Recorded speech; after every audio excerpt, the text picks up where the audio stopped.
Nilinaw nga ng Department of Energy na hindi daw agad mararamdaman ang pagbaba ng presyo ng langis sa kabila ng pagpayag ng Iran na makadaan na ng ligtas sa Strait of Hormuz ang mga oil tanker ng Pilipinas. Ayon kay Energy Secretary Sharon Garin, hindi ito agad na mapapababa ang presyo ng krudo. Hindi rin ito tutugunan ang pangmatagalang problema sa sektor ng enerhiya sa Pilipinas.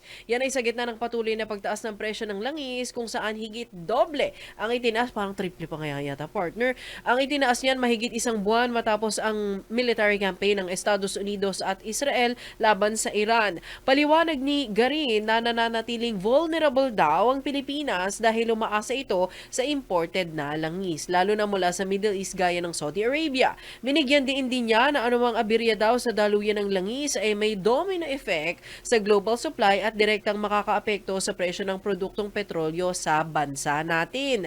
Tiniyak naman ng pamahalaan na patuloy nitong sisikapin na mapanatili ang sapat at tuloy-tuloy na supply ng langis sa gitna ng umiiral na energy crisis.